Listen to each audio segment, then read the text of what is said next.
relação ao que a gente viu até agora, lembre-se que nós estudamos a situação em que as fontes estavam distantes e essas fontes produziam aí uma onda eletromagnética. A gente basicamente estudou essa onda eletromagnética longe, né,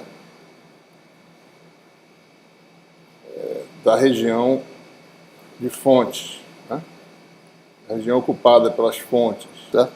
A gente está interessado agora em estudar vários fenômenos, especificamente como se dá a radiação eletromagnética a partir de flutuações de carga.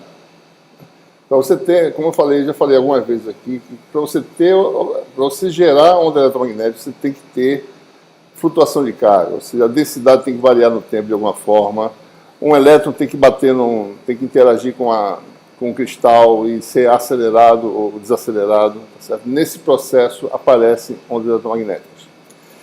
E, especificamente, para transmitir informação, você faz um circuito em que a corrente varia. Né? Ou seja, num capacitor a carga varia no tempo. Então você tem flutuação de carga. Para que você faz isso, você pega a informação e transmite de A para B, né? Através do meio de propagação. Então ele quer saber mais ou menos como é que funcionam esses radiadores eletromagnéticos, que a gente chama de antenas. Né? Então esse é o nosso objetivo. Então existem vários tipos diferentes. Certo? A gente não vai falar muito profundamente sobre antenas, existe um curso específico aqui no departamento, né? Mas a gente vai falar os princípios básicos a partir dos quais você pode determinar mais ou menos o desempenho de uma determinada configuração de condutores, por exemplo. Aqui um exemplo de uma antena do tipo dipolo. Você tem um circuito tradicional de transmissão, imagina um gerador, de transmissão longa, tá certo? E você, ao invés de terminar numa carga, você pega e abre dois lados. Isso aqui tem um certo comprimento, né? E para uma dada frequência, esse comprimento em relação ao comprimento de onda vai determinar quão eficiente, né, você pode mandar uma certa fração da potência eletromagnética do gerador para o exterior, né, e transmitir isso para vários receptores espacialmente distribuídos. Tá? Então, isso é o que chama antena de polo. Você tem dois polos, né, uma aba para um lado, uma aba para o outro. Tá? Essas propriedades que a gente vai discutir, né? A gente vai falar muito de radiação, né? Mas a recepção é um processo inverso, certo? E existe um princípio chamado princípio da reciprocidade, que determina que, ele não vai derivar aqui, mas pode ser demonstrado usando as equações de Maxwell, né? Que as características que determinam o desempenho de uma antena servem tanto para a transmissão quanto para a recepção. Então, se você falar impedância da antena, essa impedância vale tanto para a transmissão quanto para a recepção. Tá? A gente vai só comentar isso sem provar, né? E dá para se provar isso usando os teoremas, as equações de Maxwell usando os teoremas. Certo? Então, o que a gente vai falar aqui vale também para a recepção. Né? Então, uma antena dessa também recebe, né, a radiação eletromagnética com parâmetros característicos semelhantes aos da transmissão. Antena em loop, tá certo? Você tem uma espira de corrente, né?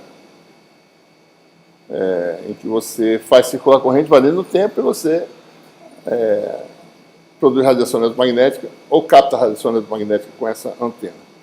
Isso aqui é um guia de onda, essa terceira configuração que vocês estão vendo aí, um guia de onda, e você tenta transmitir a energia que está no guia de onda para o exterior, mas você não faz isso simplesmente abrindo o guia de onda. Você vai aumentando a seção transversal gradualmente, de forma que a impedância, digamos assim, do guia fite com a impedância do espaço livre e você consiga transmitir de forma eficiente essa transmissão. Então, isso é uma antena tipo corneta, que o pessoal chama, utilizada quando você tem ondas micro, você manda a informação de uma corneta para outra, manda no meio de transmissão e analisa as propriedades. Certo?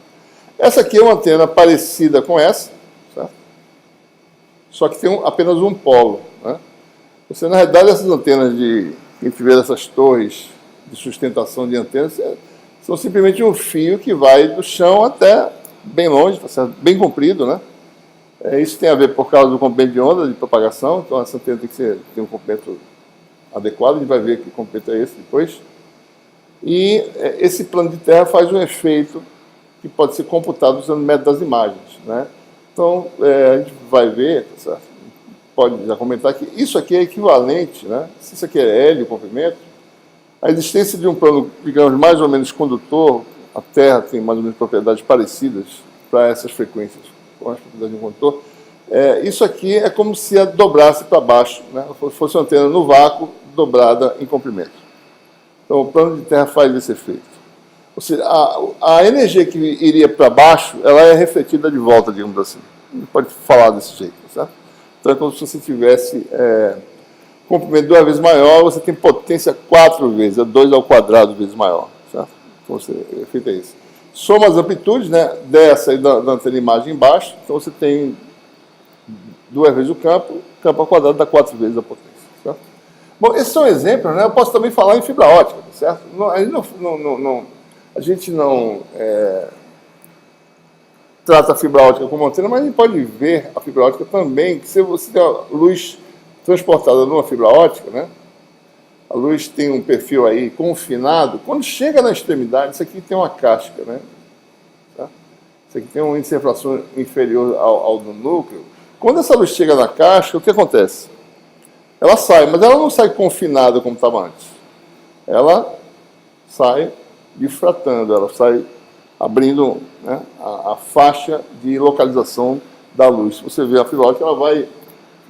Se você for luz visível, você vê um spot bem grande na parede. Apesar de dentro da fibra ótica, isso aqui tem mais ou menos, numa fibra monomodo, mais ou menos 5 microns, né? Depois de uma certa distância, está lá uma bolota bem grande, né, de luz. Você pode ver isso como se fosse uma antenazinha, tá? Emitindo uma fonte putiforme, mandando luz, que seria a onda eletromagnética, para fora. Tá? Então, todos os princípios, mais ou menos, podem ser computados com o modelamento que a gente vai fazer aqui. Tá? Então, tudo se resume ao seguinte: dada uma variação no tempo de carga numa região localizada, tá, ou corrente, qual é a radiação produzida a longa distância? Esse é o grande problema que a gente quer lidar. Tá? Então, a gente precisa, para isso, né, lidar. Vocês lembram, né? Lá no capítulo 3, certo? A gente falou em equação de... Ou seja, o nosso método de solução de problemas em eletrostática, né, era da seguinte forma: determina a função potencial que satisfaz uma equação. Que equação é essa? A equação mais geral é a equação de Poisson. Né? E do potencial, que é a grandeza auxiliar, é mais fácil calcular isso aqui, a gente vai calcular o campo final. Certo? Pronto, resolveu o problema. Então, o potencial é sempre essa grandeza auxiliar. Né? No caso eletrostático, tem um potencial escalar. No caso magnetostático, tem um potencial vetor. Né? B é obtido do rotacional de um vetor. Certo? Não usamos muito o potencial vetor, ele só ilustrou. Né? Poderia ser uma grandeza auxiliar também. Tá? E disso aqui tem uma equação diferencial que é satisfeita pelo potencial vetor, que é essa aqui, no caso magnetostático, né? Dada a distribuição de corrente, calcula-se A, usando a técnica que for mais conveniente, certo? E de A obtém-se o campo final B. Esse é o método formal, usando equações diferenciais. Certo? Então, potenciais são grandezas auxiliares. Né? Ou seja, no caso estático, você tem potencial escalar, no caso dinâmico, no caso magnetostático, você tem o potencial vetor.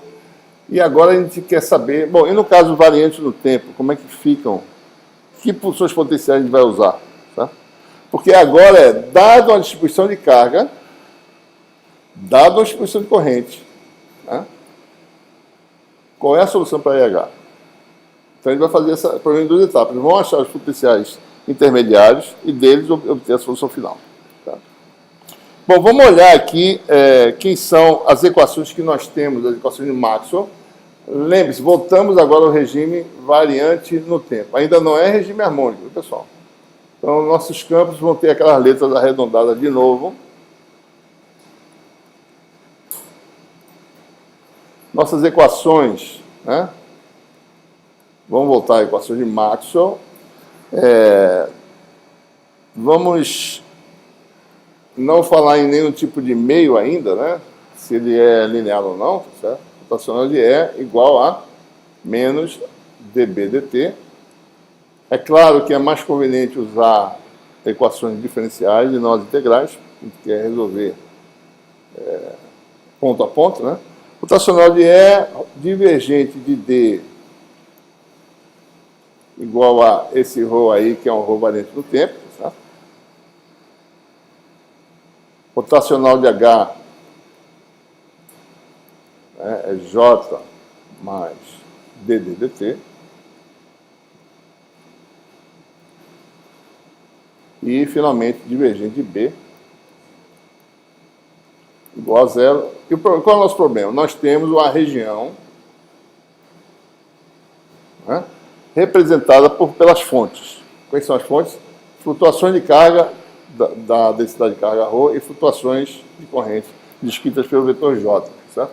E com isso aqui eu quero determinar as funções E, D, H e B, né, em geral. Certo?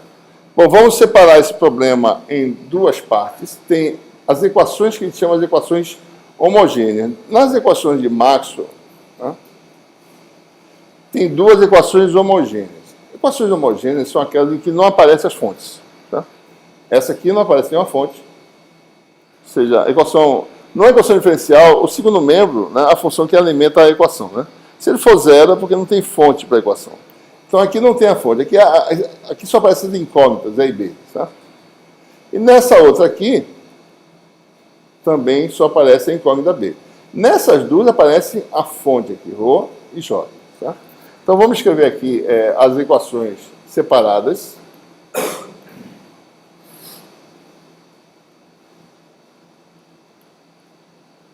Homogêneas, né? Rotacional de E mais dB dt igual a zero. A gente vê facilmente. Tem as incógnitas de um lado e não tem nada do lado de lá. Não tem fonte aqui, certo? Segunda equação é divergente de B igual a zero. Daí tem as equações não homogêneas, né? Divergente de D igual a ρ e rotacional de H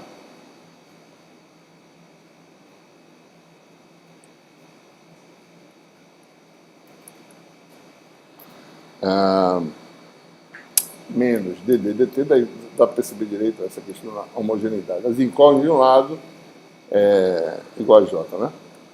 Tá? Aqui estão as homogêneas e aqui estão as não homogêneas, né? Dessa equação, a gente imediatamente reconhece que posso escrever de cara o vetor que tem divergência zero pode ser escrito, né, como sendo o rotacional de outro vetor. Tá? Isso é uma propriedade de campos vetoriais, divergência zero, porque é o rotacional de algum vetor. E esse é o potencial vetor que a gente vai definir, um dos potenciais magnéticos. Vamos jogar isso aqui nessa equação, ver o que acontece. Tá? Nessa outra equação homogênea, você vai ter rotacional de E, mais ddt de B, né? Mais rotacional de dA dt, que é ddt de B, né? Que é rotacional de E. Eu troquei a posição, dá zero. Conclusão.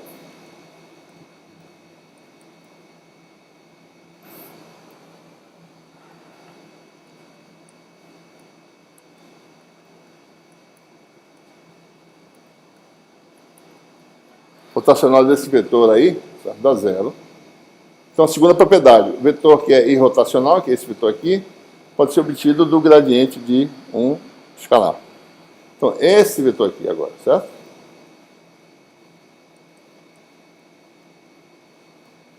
E para manter a similaridade do caso estático, é menos gradiente, vou chamar agora de psi, tá certo? Potencial eletromagnético,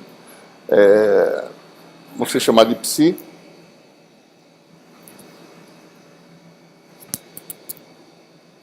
Então você tem o segundo potencial, dois potenciais definidos, potencial vetor, o A, e o psi, potencial escalar, né? E se eu não tivesse variação no tempo, isso aqui sairia, esse potencial escalar é aquele potencial tradicional que a gente conhece, certo?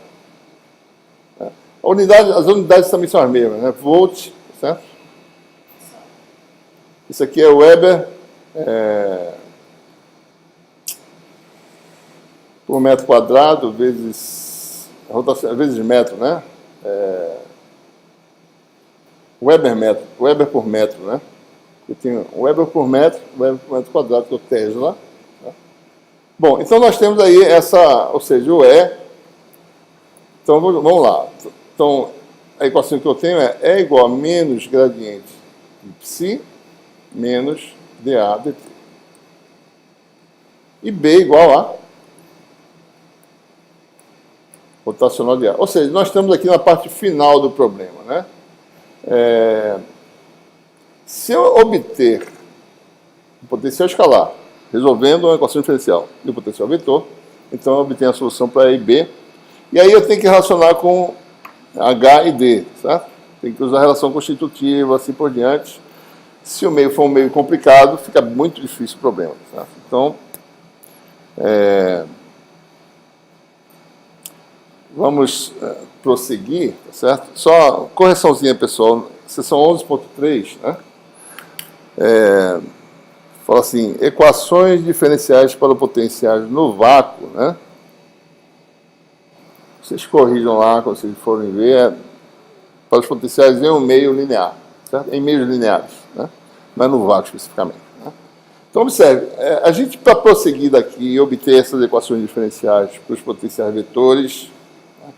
A gente precisa saber que tipo de meio está trabalhando, certo?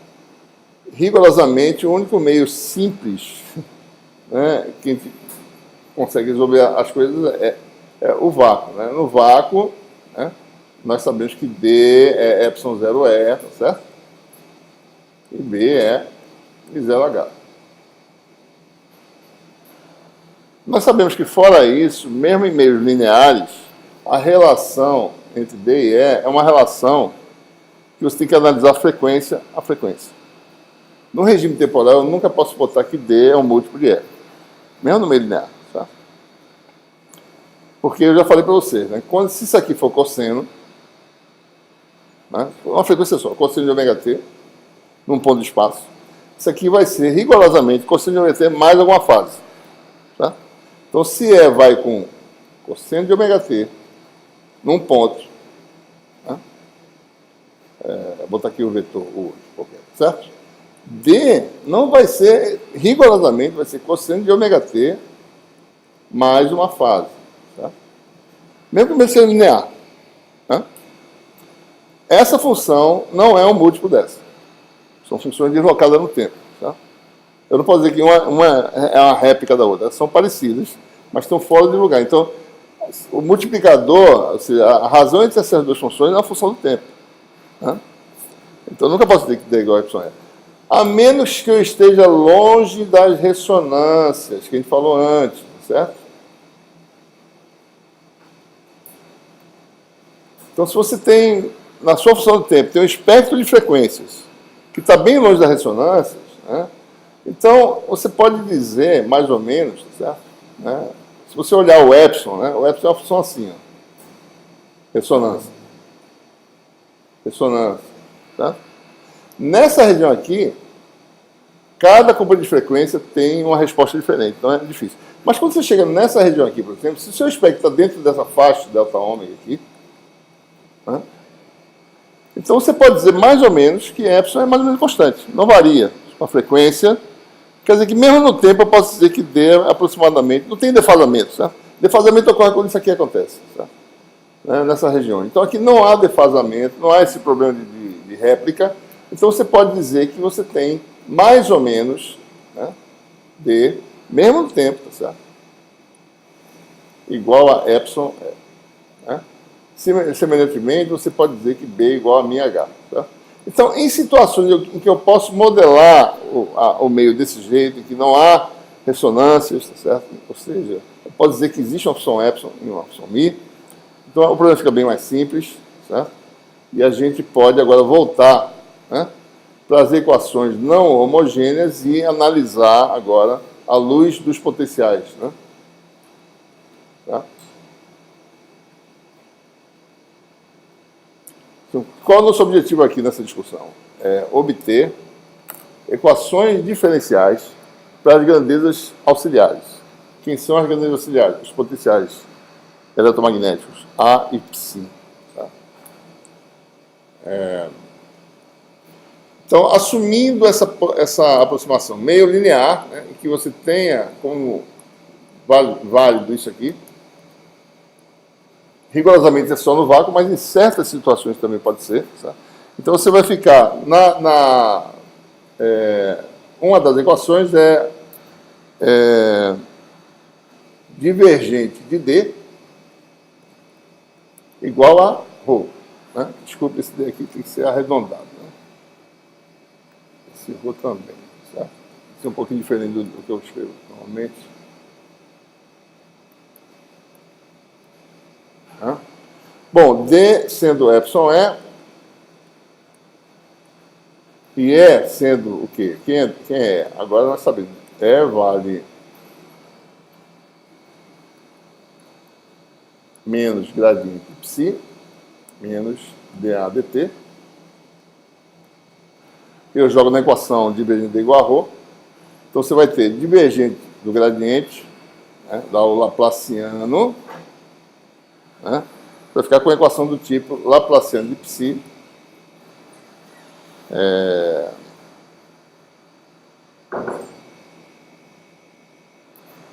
esse epsilon vai para o segundo menos, vai ficar laplaciano de psi, mais esse menos vai para o segundo menos, vai ficar mais divergente de A, né, ddt divergente de A,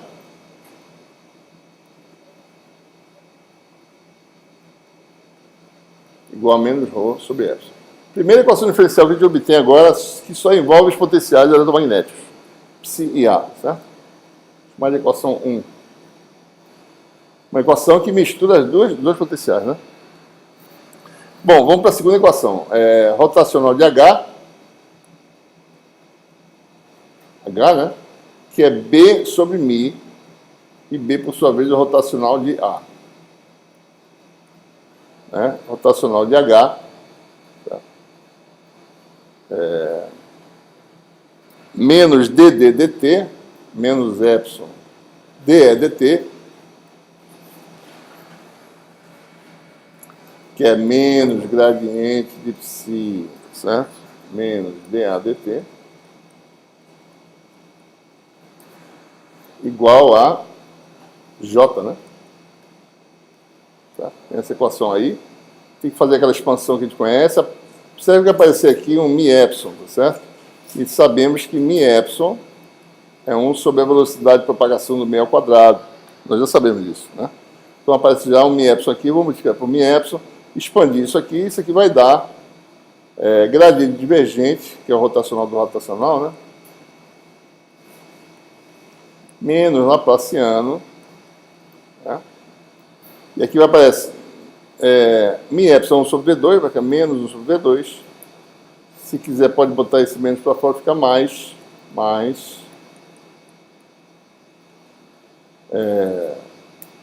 Observe que tem um D2A, DT2 aqui, tá certo? Botei já aqui do lado de cá.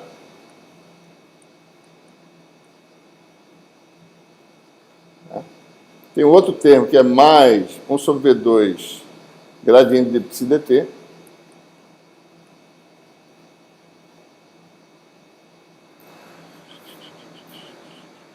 Fazer assim, gradiente de psi dt.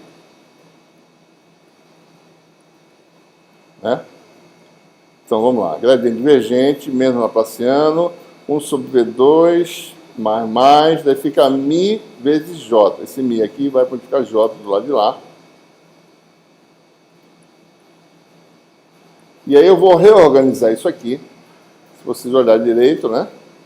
Tem aqui uma equação, tem um termo aqui conhecido, tá certo? Tem um errinho aí na equação 11, 13, deixa eu ver. 11, 13, não. 11, 11. Equação 11, 11, pessoal. Falta esse termo aqui, ó. Marque aí na... 11, 11, falta esse termo aqui na frente, tá? Equação 11, 11 lá do livro, tá certo? Falta incluir esse termo 1 sobre D2 aqui. Então, você vai ficar com algo assim. Laplaciano de A. Vou passar para o segundo mesmo esses termos aqui. Menos 1 sobre V2 D2A, DT2,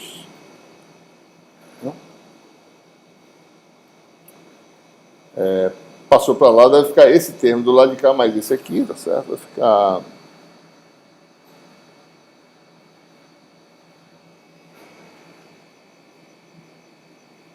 Passei para lá, né?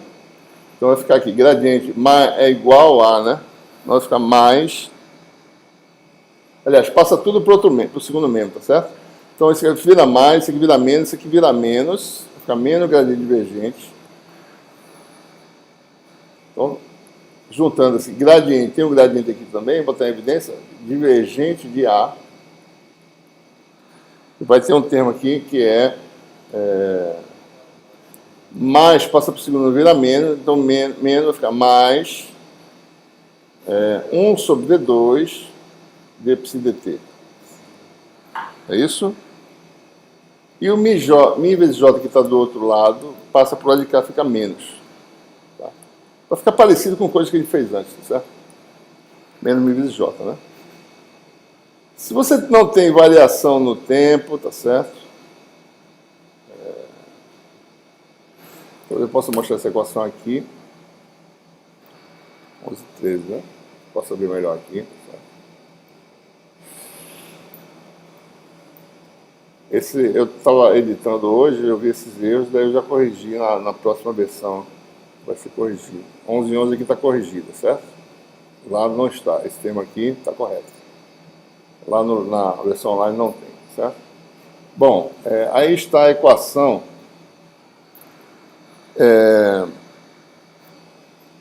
As duas equações que a gente obtém nesse processo, né? Uma foi a primeira, que parece muito no caso... Se você não tem variação no tempo das coisas, né, você tem a equação de Poisson lá da estática, certo? Se você não tem variação de A no tempo, nem variação de Y no tempo, esse termo de aparelho, fica só esse termo aqui. Esse termo tem uma liberdade de escolha que eu fiz lá na magnetostática, que lá a gente escolheu divergente igual a zero de A. E a equação obtida foi Laplaciano de A igual a menos mi vezes J, certo? Tá? Então, essas equações, elas voltam a ser as equações anteriores, né, no caso estático. Bom, então o que nós temos? Só lembrando, né, nosso objetivo é determinar o potencial escalar, potencial vetor, dado uma disposição de carga e uma disposição de corrente, e depois, no final, calcular E e B, e D e H, certo? Bom, qual é o problema dessas equações?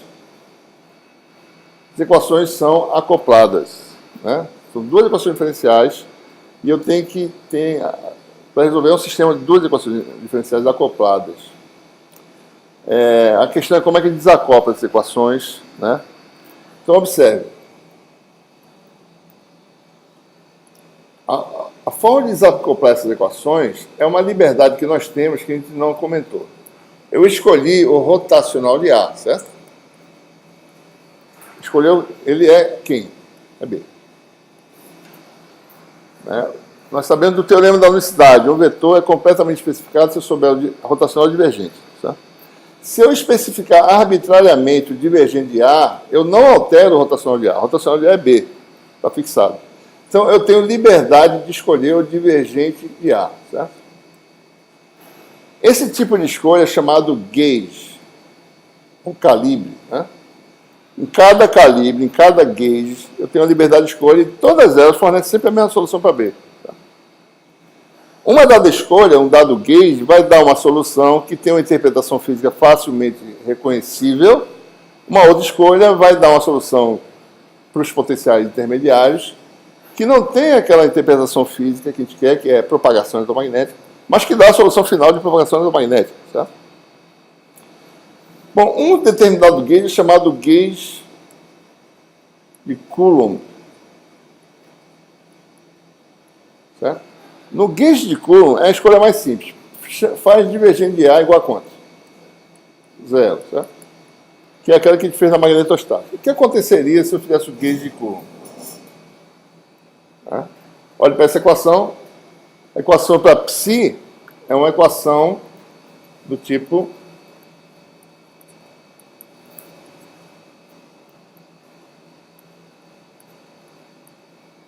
menos ρ sobre epsilon, certo? Já falo da solução para cá. Qual é a solução dessa equação, pessoal? Dado ρ, quem é a solução para psi? Numa região limitada. Psi é igual a integral, a distribuição de carga numa região limitada. Qual é a solução dela? Bom, psi é uma função de quantas variáveis? 4. 3 mais 1, certo? É igual a integral de volume de dv', ρ de x' t, tá? Sobre 4π x menos x'. Nós já resolvemos essa equação. Uma distribuição, qualquer que seja, esqueça o tempo, tá certo? Uma função qualquer. Tá? Tem como solução, se a equação é essa aqui, a solução numa região ilimitada é essa aqui. Certo?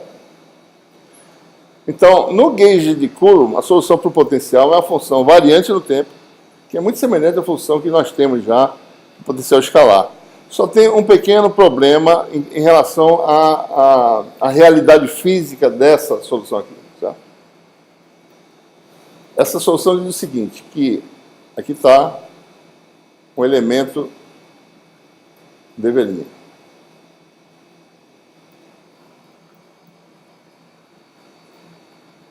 Não quer dizer que eu não pudesse usar isso para calcular os campos físicos, não. Eu posso usar, mas o dv' está aqui no ponto x', e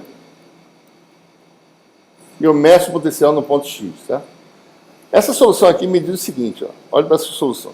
Diz que uma flutuação que ocorre nesse ponto x', né, no tempo t, é sentida instantaneamente no ponto x, certo? Porque se aqui é t, aqui também é t, certo? Não tem propagação, assim, não tem o retardo de propagação que a gente conhece eletromagnético, certo? Não quer dizer que eu não posso usar isso para resolver meu problema, não. Eu posso usar, certo? Posso usar essa solução para determinar E, D, B e H. Eles vão ter o retardo físico, certo? Mas a solução para o potencial não tem. Certo? Então, essa solução aqui, ela não tem muito significado físico, como a gente está acostumado a ter, certo? Porque é uma solução que produz um efeito instantâneo, certo? Não tem muito significado físico. É uma função auxiliar, um potencial aí qualquer, certo? Obtido no gauge de Coulomb. Né? Bom, para obter o potencial vetor nessa hipótese, eu teria que zerar isso aqui, certo? Ainda está acoplada a equação, eu teria que mexer com as coisas e desacoplar essa equação, eu consigo fazer, é possível fazer. Eu só não quero elaborar mais nisso, que a gente não vai usar essa solução aqui, certo? Eu só quero mostrar que cada escolha corresponde a um tipo de solução para os potenciais, e tem várias soluções diferentes, mas todas elas fornecem a mesma solução final para B e H. Certo?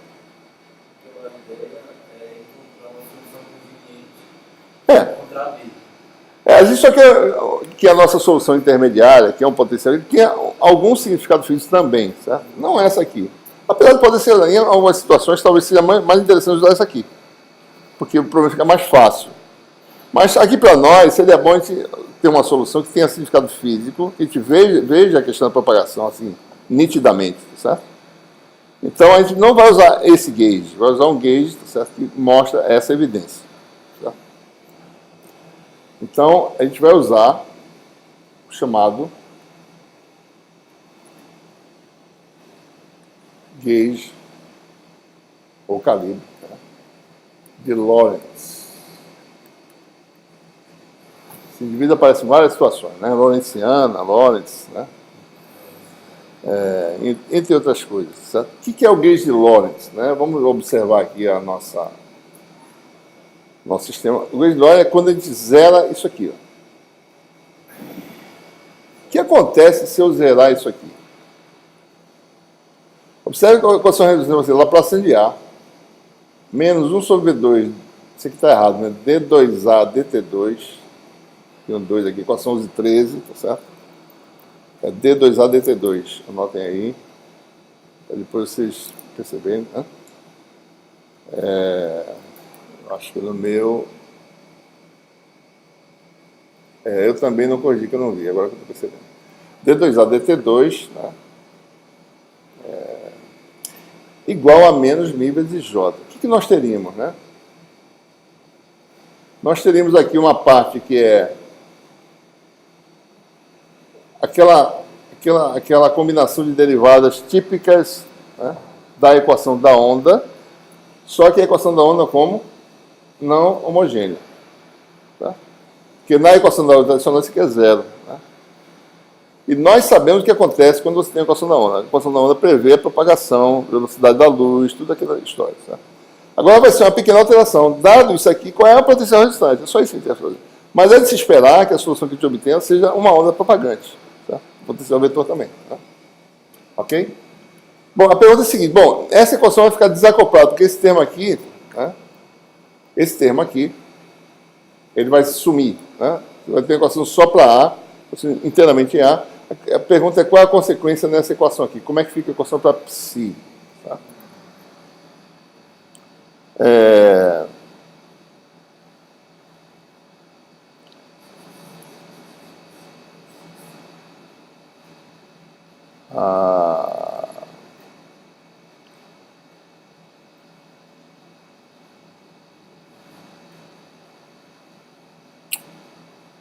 Bom, quando eu faço isso, né?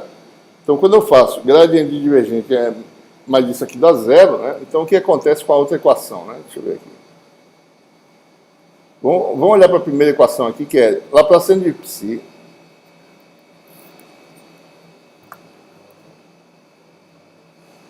mais ddt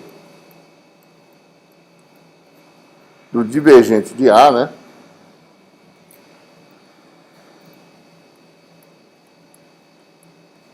Igual a menos ρ sobre epsilon.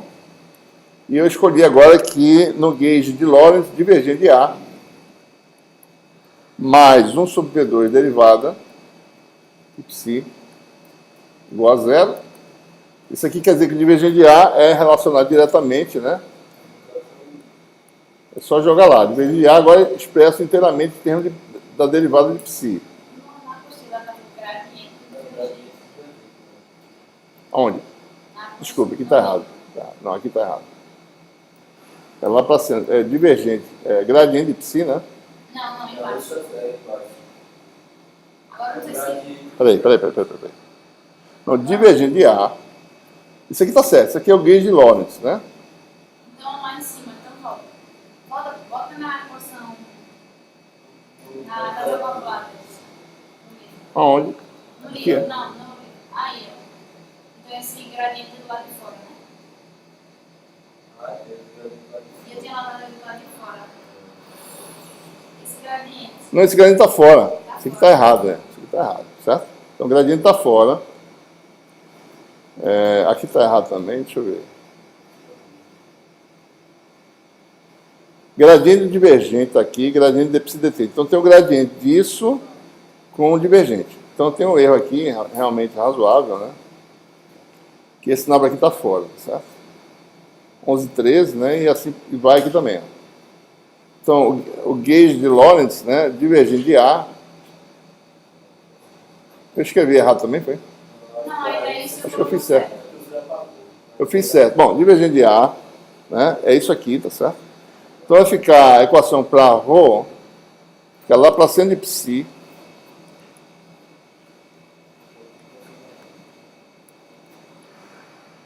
mais ddt do divergente de A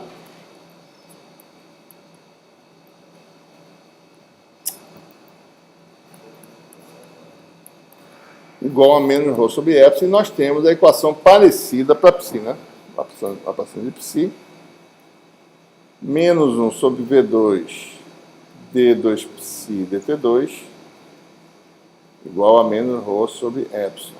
Então, observe, né? As equações obtidas são equações, deixa eu botar para lá também, Laplaciano de A menos 1 sobre V2, são desacopladas, d2a dt2 igual a menos μ vezes j.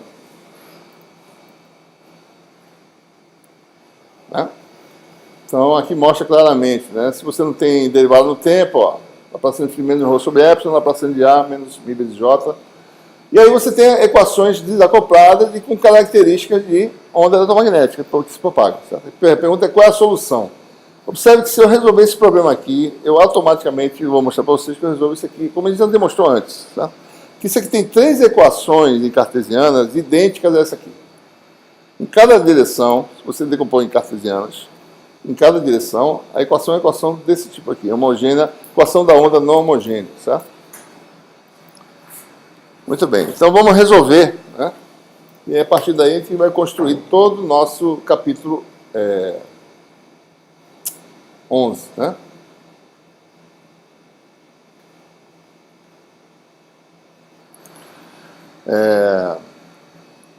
Então, essa é a gente chama a equação da onda escalar, né? Vamos resolver. Nós temos, então, a solução da equação da onda escalar não homogênea. Toda vez a gente vai fazer sempre como a gente fez antes. Começa inicialmente... A gente está falando da densidade de carga, né?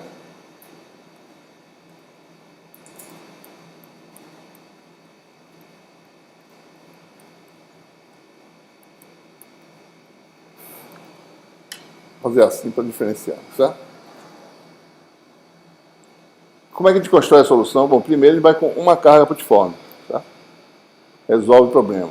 Depois, junta várias cargas, faz uma distribuição de carga e vê o que acontece. Tá? Então, inicialmente, vamos colocar uma carga na origem.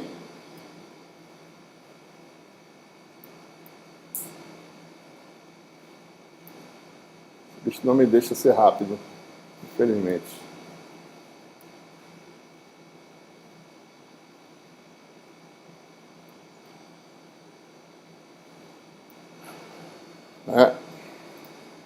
Você tem aí. Reseta tudo. Temos aí sistema aí de coordenadas, né? Na origem você tem aí uma carguinha.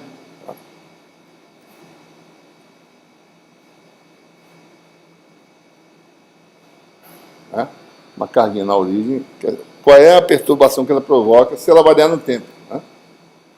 Então, é isso que a gente quer saber.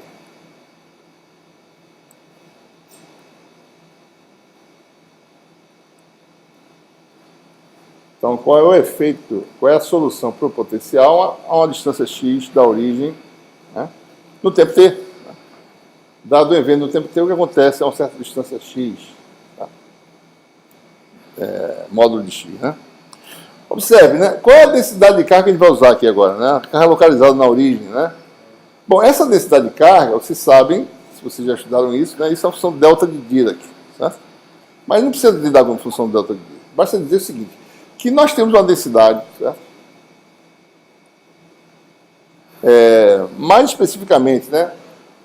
Essa carga está localizada, então essa distribuição é esferosimétrica, né? Certo? É um ponto. Então, um ponto tem simetria esférica, né? Então, você tem aí uma densidade de carga que depende de R apenas, tá? E de T. Tá? Qual é a propriedade dessa densidade? Bom, ela vale 0 se R for maior que 0. Saiu da origem, a densidade vai para 0. Certo? O que mais? Bom, na origem não importa quem seja, importa que Q de T é a integral de um volume que limite a origem da densidade de carga. Certo? Se eu fizer a integral de ρ dv, dá carga. Não importa que seja ρ. Certo? Basta isso. Então, qualquer que seja a função, uma função que tem essa propriedade, ou seja, qualquer função muito acentuada, certo? Serve para descrever esse problema. Né? Mas ele não precisa saber quem é a função especificamente, basta só saber isso. A função tem essa propriedade e a integral dela dá carga na origem. Então, a gente vai analisar o quê? A equação diferencial fora da origem inicialmente. Certo? E depois a gente vê o que acontece com a solução quando a gente usar a origem. Então, na região R maior que 0, né? Lembrando da equação diferencial, né, Laplaciano de psi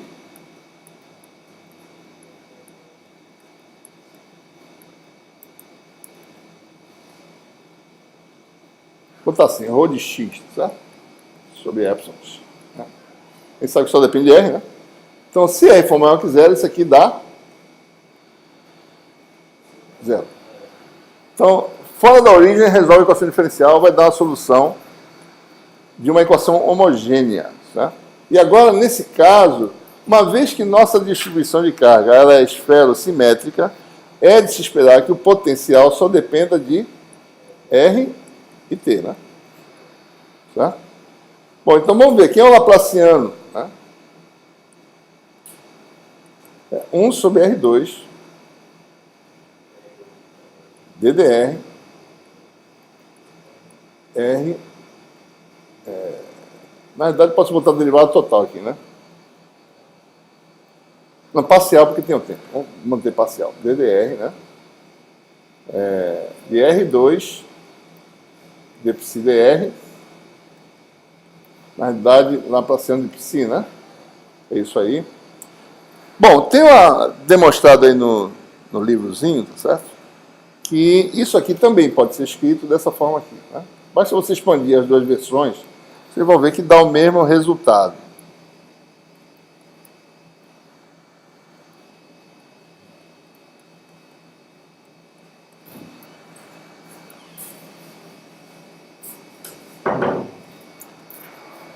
Certo? Se vocês expandirem as duas versões dessa combinação de derivados, vai dar o mesmo resultado. Certo? Tem a demonstração aí, né?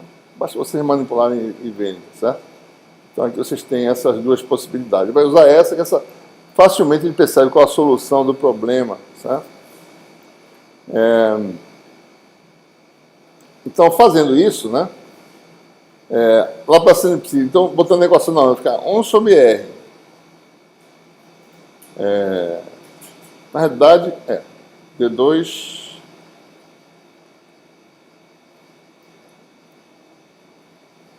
Deixa eu ver como é que está a carga aqui.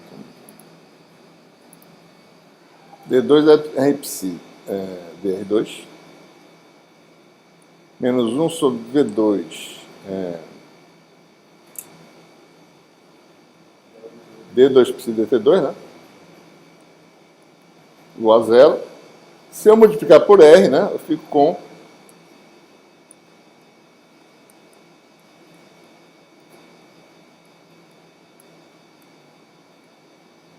R não depende do tempo, tá certo? Então fica D2 dt2 e R psi igual a zero, tá? A gente chama simplesmente R psi de uma nova função, né? Vai ficar mais fácil para a gente, certo? Chamar de F, R psi igual a uma função F de RT. Né? Ou seja, na realidade quer dizer que psi agora é F de RT sobre R. Né? Então tem a equação para F. Que equação é essa, né?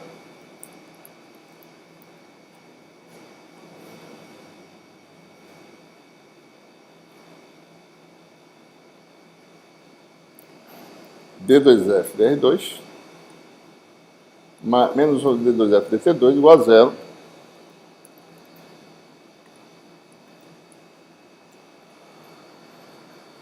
Qual é a solução dessa equação, pessoal? Para F. Nós já resolvemos isso no capítulo 7. Né? Essa é a equação da onda tradicional, tá certo? A função de uma variável, aliás, duas, né? Uma coordenada R, uma variável R e uma variável T. Só que, nesse caso, o R é só positivo, né? A distância, certo? Então, a solução da equação da onda, né, nós já conhecemos.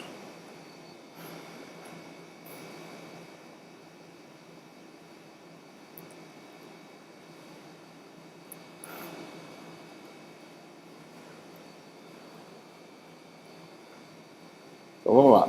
Desculpa. D2F parcial, né?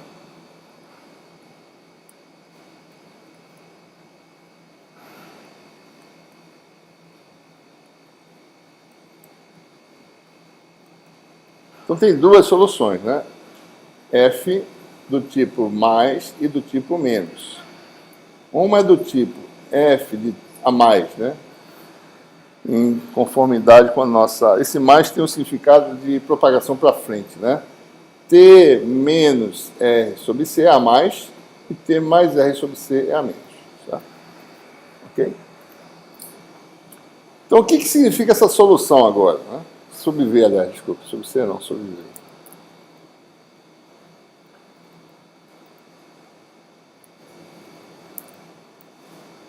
Bom, a solução F+, significa uma onda que se propaga com velocidade V, em que o valor de F se mantém constante quando o quê? R for constante. Na esfera de raio K. Certo? Então, essa onda se expande, né? Se expande. Se propaga radialmente, né? E se mantém com amplitude constante na esfera de raio K. Então, a onda a menos, né? Quando tem um menos aqui, que é F+, é a onda que sai da origem. Tá?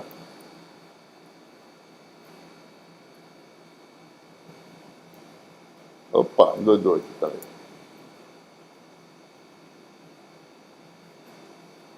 Né?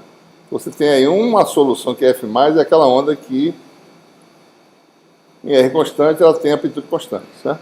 Se você viajar sobre a velocidade V em cima dessa esfera de raio K que ela vai expandindo, você vai ter sempre a mesma amplitude. Tá? Não é um plano, é uma esfera agora. Certo? A outra onda é qual? A F- seria uma onda... Bom, a F+ faz isso, né? Isso aqui é a mais. A F- é aquela que converge para a origem. Certo? Essa solução é possível, mas não está associada a esse problema aqui. A nossa causa está na origem, não está longe. A causa não. Então, a solução que a gente vai usar é a F+. Certo? Mas a solução F- existe. Por exemplo, né?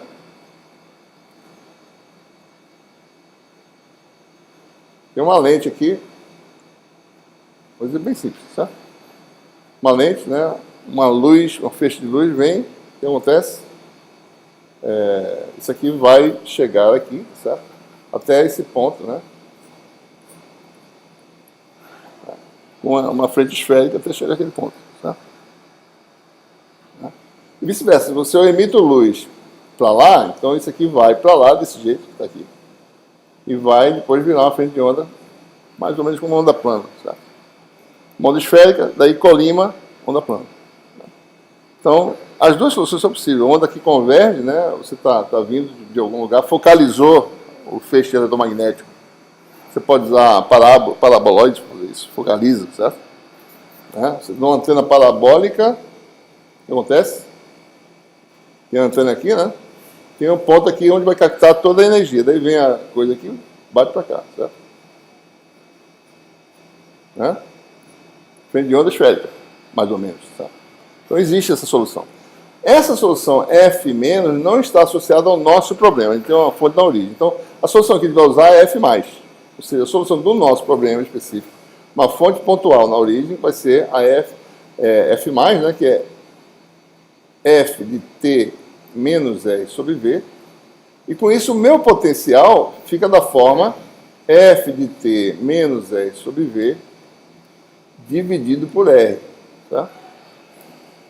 Isso aqui é importante, porque agora a gente está falando de uma coisa física. Certo? A amplitude que cai com 1 sobre R quer dizer o quê? Quadrado da amplitude cai com 1 sobre R2, que é a densidade de potência.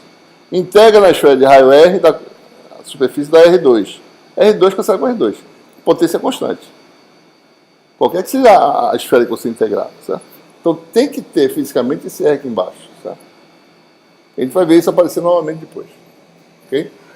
Então, essa é a solução fora da origem. O problema é o seguinte, quem é F? Como é que se levanta essa incógnita? A gente não sabe quem é F. Tá?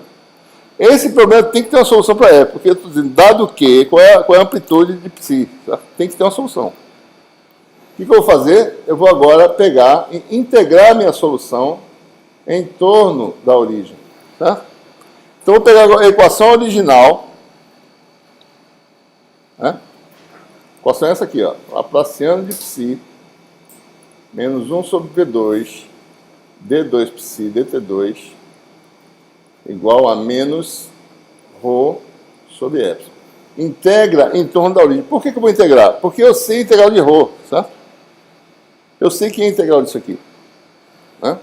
Eu não sei quem é ρ, mas a integral eu sei. Então, por isso que eu integro. Então, integrando em torno da origem. Então, veja, eu vou pegar aqui. Aqui está a origem, certo? Pega uma esfera de raio R, e a variável de integração é a variável R', que vai de 0 até R. Né? Então, integral de 0 a R, né? Melhor, né? Na região R' menor ou igual a R, né?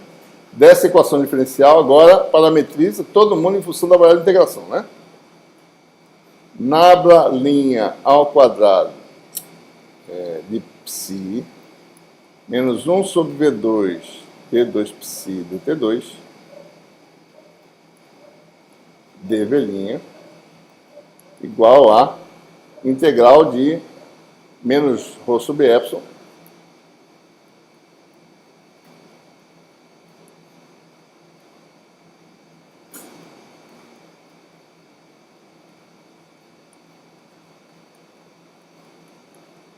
certo? Quanto é que dá isso aqui? Independentemente do raio, pode ser um raio qualquer. Daqui.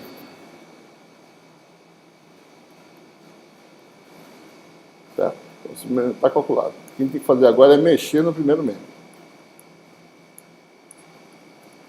Certo? Bom, vamos por partes, né? Tem esse termo aqui, tá certo? D2 psi dt2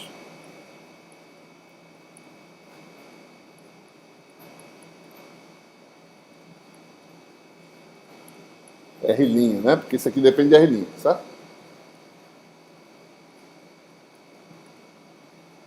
Essa apareceu uma igualdade aqui, tá certo? Deixa eu só apagar isso aqui, botar isso para cá.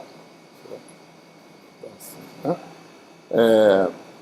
Então, o que é essa derivada, né? Derivada em relação a t, esse R' sai, né? Vai dar 1 sobre R'. Derivada em relação a t, né? Derivada segunda de f em relação a essa variável u aqui, tá certo? Né? Fica mais ou menos isso, né? Fica mais ou menos... chamar isso aqui de u é a mesma coisa que o derivado d2f deu 2. Certo? Então, observe que nessa integral aqui, né, esquecendo essa constante, tá certo? Só botando esse termo aqui, ó, d2 dV', né? Então, a integral dV' de d2 psi dt2, observe que eu vou fazer R tender a zero, tá? Então, então é de 0 a R, né? Isso aqui vai dar quanto? Vai dar...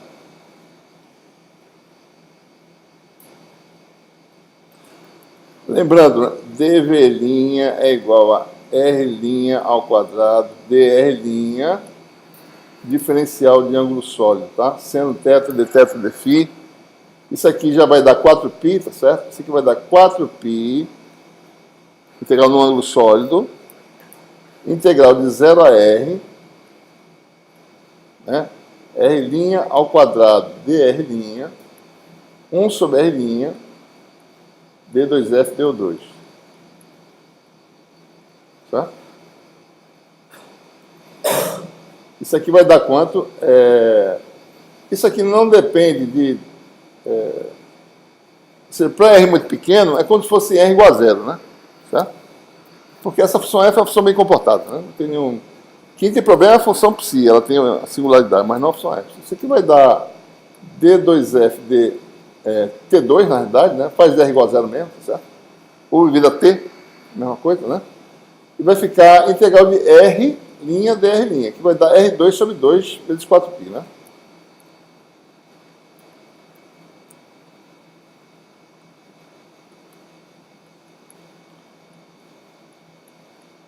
Daí eu vou fazer o quê? O limite disso quando R tende a zero. Limite disso aqui, certo?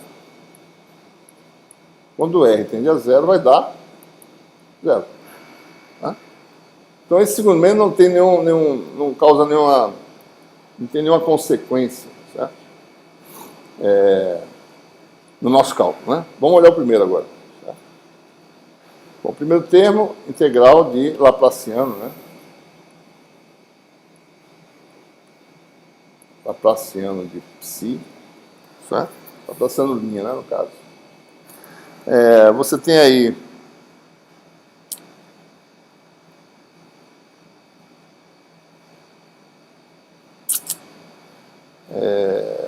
de forma bem simples, né, teoremazinho aí da... Mas isso aqui é integral de volume do divergente do gradiente de psi. Né? Teorema de Gauss, certo? Aqui está a superfíciezinha fechada em torno da origem, certo? Aqui está o vetorzinho AR', certo? E aqui está um elemento de área, certo? Então isso aqui vai dar integral fechada de sigma', que é o elemento de área, que não está muito pequeno para mostrar, AR' escalar isso aqui, certo? AR' escalar nabla' de psi. E isso aqui é DDR'. Tá? Então, em resumo, né? Essa primeira integral aí vai dar integral no fechada, né? De sigma' de psi de R'. Tá certo? É isso mesmo?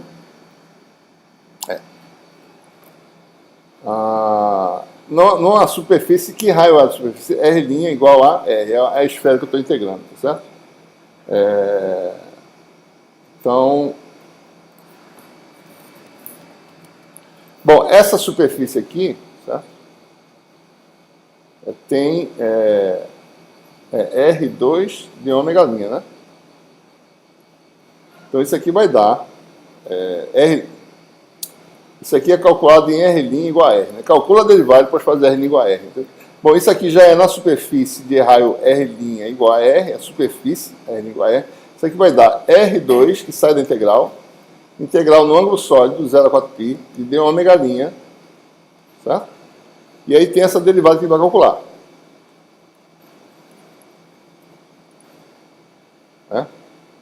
E como sempre, quando ele vai calcular as coisas, o quadro acaba. Né? Então vamos voltar para cá. Tá? Bom, psi é igual a f de t menos r' sobre v dividido por r'. Vamos calcular essa derivada, que parece fácil, mas não é, porque tem a derivada da razão, né? D psi de r' dá quanto, certo? Derivada disso em relação a r' vezes isso, certo? Em relação a R' dá menos 1 sobre V, né? dF du, certo? Né? dF du, dr', que dá menos 1 sobre V, porque dF du. Né? Menos, derivada desse vezes isso. Menos F de U, certo? Vou botar assim. Sobre R' ao quadrado. Né?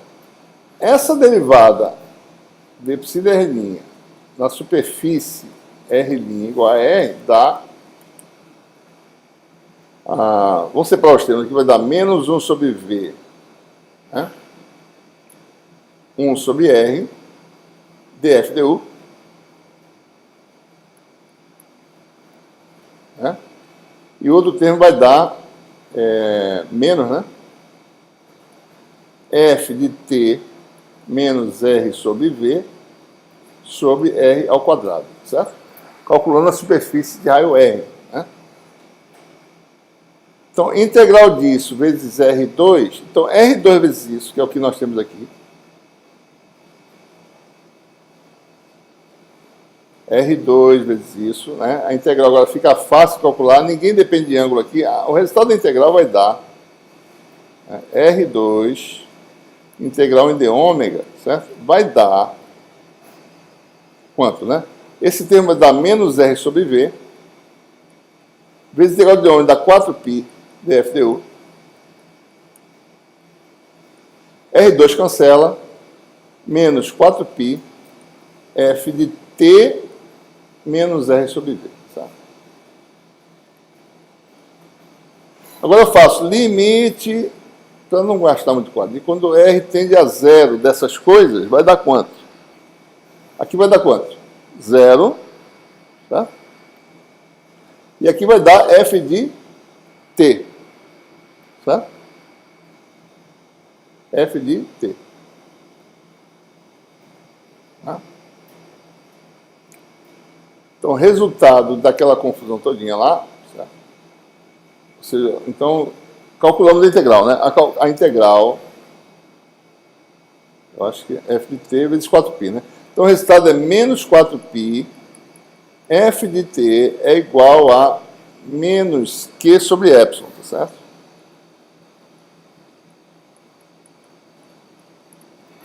Tá? Calculamos, então, F de T. F de T é igual a Q de T sobre 4π epsilon, certo? O que estava faltando era isso. Quem é F de T? É isso aí, certo? Que é a solução psi, então, para o potencial escalar? F de T sobre R, certo? F de T não, F de T menos R sobre V sobre R. Solução para esse problema, então. Está aqui a equação diferencial. Cadê a original? Está onde?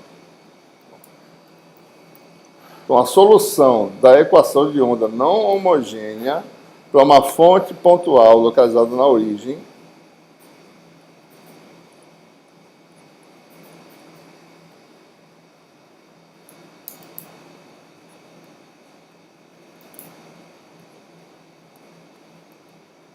desculpe, né? Menos ρ sobre epsilon, em que ρ descreve uma carga pontual na origem, certo? Então, isso aqui é a função que descreve uma cargazinha na origem, né? Qual foi a solução que ele obteve?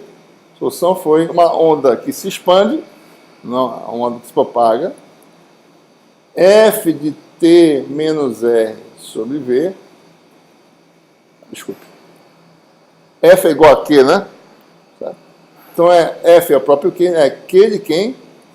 T menos R sobre V, sobre 4π epsilon E.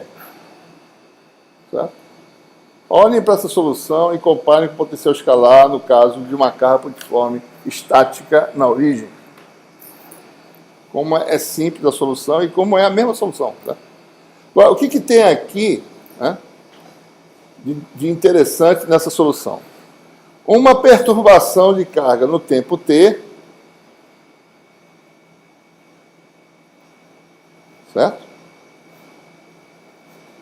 Ou seja, digamos, em t igual a zero, certo? A carga vale Q de zero. Tá?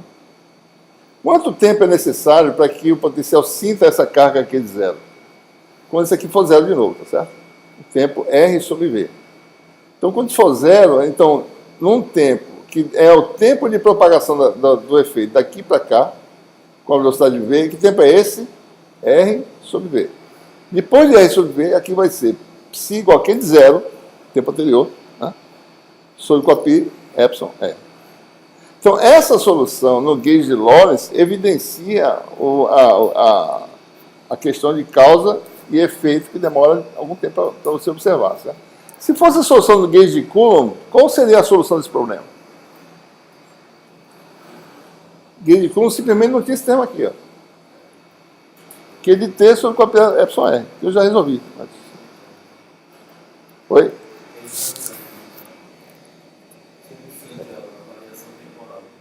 É pena que eu não ouvi por causa disso aqui. Se fosse o de Coulomb é instantâneo, certo? Não quer dizer que o resultado para o campo elétrico, não vai ser um resultado fisicamente que faça sentido, que não tem propagação. Quer dizer que a função não tem sentido. É uma função instantânea. Pode ser usada, mas essa solução não tem as características de uma onda, certo? Causa e efeito, demora um tempo, né, de propagação da luz, certo? Né?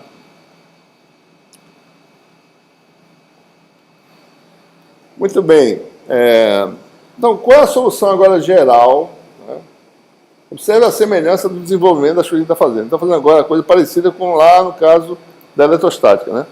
Começa com uma carga, depois junta várias cargas. Bom, se eu tiver uma carga num ponto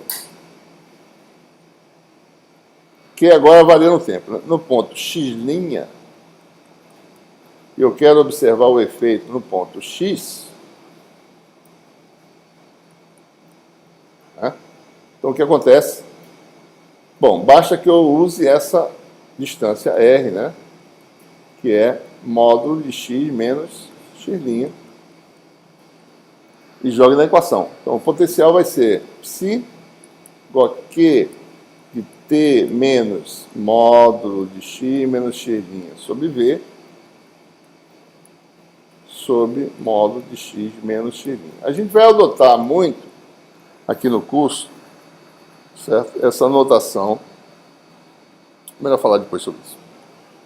Vamos generalizar primeiro, né? Então essa é a solução, certo? Né? Se você tem uma distribuição de cargas ocupando um volume V, descrita pela função densidade ρ, num ponto que tem volume dV', em que a densidade é ρ de x' t, tá? Então aqui é o ponto x'. Qual é o efeito, né? Isso aqui está no meio linear, homogêneo, isotrópico. Né? Qual é o efeito no ponto x?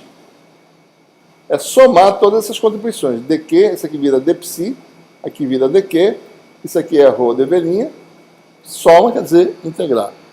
Então tem aquela solução que a gente conhece, certo? Potencial no tempo t é dado por integral de volume ρ de x'. Vou botar aqui um tempo chamado de t', certo? Para não ficar muito carregado, né? Sobre 4πε módulo de x menos x'. Quem é t'? É aquele tempozinho que tem um retardozinho de r sobre v, menos r. É o tempo retardado, né?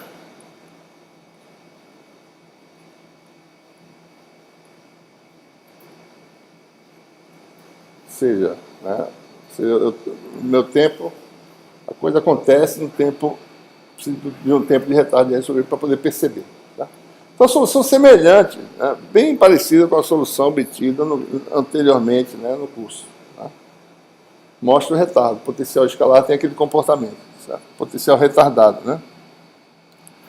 Bom, e se eu tenho uma distribuição de corrente também, observe que eu não só tenho ρ, né? Eu tenho ρ e também tenho, nesse ponto, uma densidade de corrente.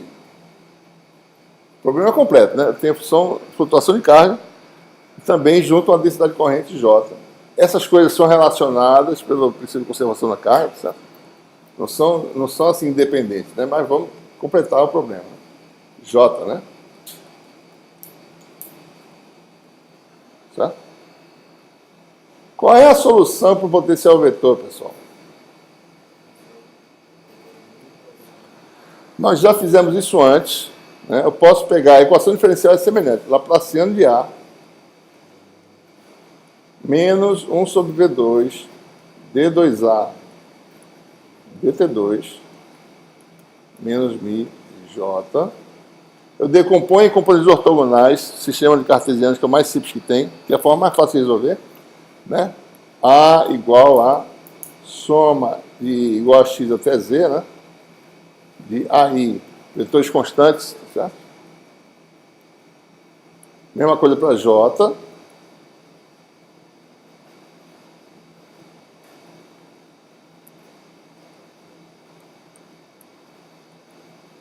E daí, quando eu faço isso, uma equação diferencial de uma componente se relaciona a uma componente do outro lado. Mesma componente correspondente. Então, eu tenho 3 equações idênticas à equação da onda escalar não homogênea. Solução é idêntica aqui. Se eu botar aqui AI, né? Isso aqui vai para cima, vira μ, e aqui vira JI, aqui tá? No lugar disso. Né? Então, cada componente tem uma solução semelhante. Se eu juntar vetorialmente todas as componentes, vou ter a solução vetorial, que é muito parecida com essa. Aqui aparece um A vetor, e aqui aparece μ J vetor. Mesma coisa. Tá? Então, a solução para o potencial vetor é uma solução muito semelhante, que é a xt igual a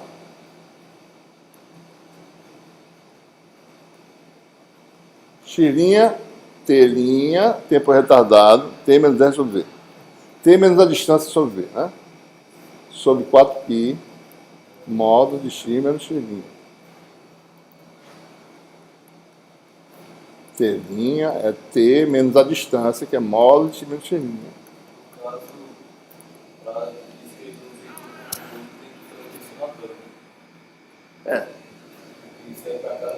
Já fiz o somatório, daí o somatório dá isso aí. Já fiz rápido, tá? Dá isso aí. Quando soma direitinho, dá certinho esse resultado aí.